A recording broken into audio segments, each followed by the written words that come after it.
this is Shriya and you're watching Mike TV. So ఈరోజు ఇంకో interesting movie ఇంటర్వ్యూతో నేను వచ్చేసినాను. But then there is something else in this. ఇది ఏంటంటే first independent pan Indian movie అనమాట.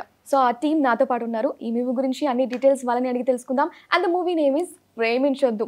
ఎందుకు ప్రేమించొద్దు వాళ్ళని అడిగి తెలుసుకుందాం. Hello guys, how are you doing? Hi Shreya. బాగున్నారా? యా.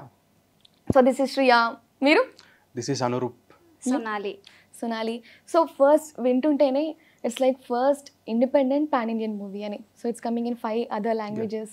ఎలా ఉంది 5 ఒక రాగానే 5 పాన్ ఇండియన్ మూవీస్లో యాక్ట్ చేయడం ఎలా అనిపిస్తుంది?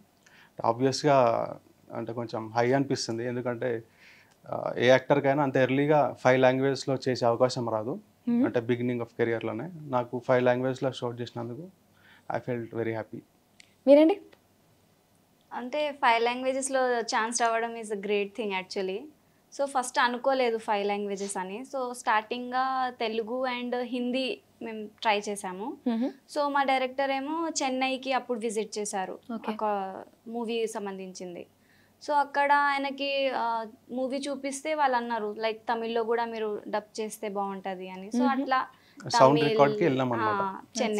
చెన్నైకి వెళ్తే అక్కడ వాళ్ళు కాపీ మొత్తం చూసినారు.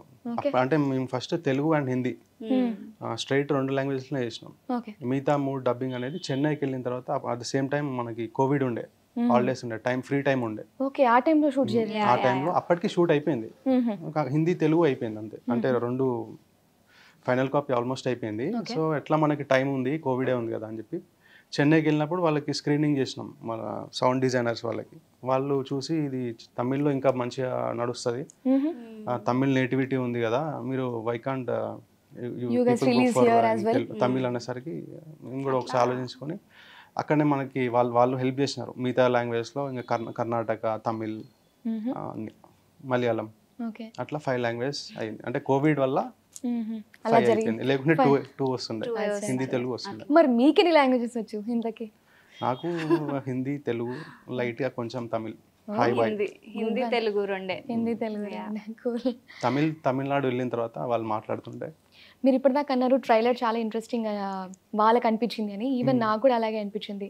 Like your in school dresses first trailer చూస్తుంటే. ఇన్ఫ్యాక్ట్ ఇలాంటి love stories, like budding love stories, 10th class love stories అవన్నీ చాలా ఇంట్రెస్టింగ్గా ఉంటాయి కదా. హౌ కమ్ మీరు స్టోరీ వినంగానే ఇలాంటి లవ్ స్టోరీ నువ్వు ఎప్పుడు చూడలేదని అనిపించిందా? ఎందుకంటే ప్రేమించొద్దు కదా.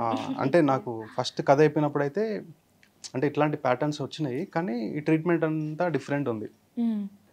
ఒక అమ్మాయి ఒక బస్తీ, అంటే ఒక అమ్మాయి ఇద్దరిని లవ్ చేయడం నెంబర్ ఆఫ్ ఫిలిమ్స్ ఉన్నాయి, కానీ ఒక బస్తీలో వాడిని లవ్ చేయడం, మళ్ళీ ఒకరిని వేరే వాడిని లవ్ చేయడం, అట్ ఏ టైం ఇద్దరిని ఎట్లా మేనేజ్ చేస్తుంది అనేది ఇంట్రెస్టింగ్ పాయింట్స్ ఉండే. ఇంకా క్యారెక్టరైజేషన్ కూడా కంప్లీట్ డిఫరెన్స్ ఉన్నాయి దీంట్లో. అంటే ఇంత ముందుకు వచ్చిన సినిమాలతో కంపేర్ చేస్తే ఇందులో మనకి చాలా కొత్తగా అనిపిస్తుంది.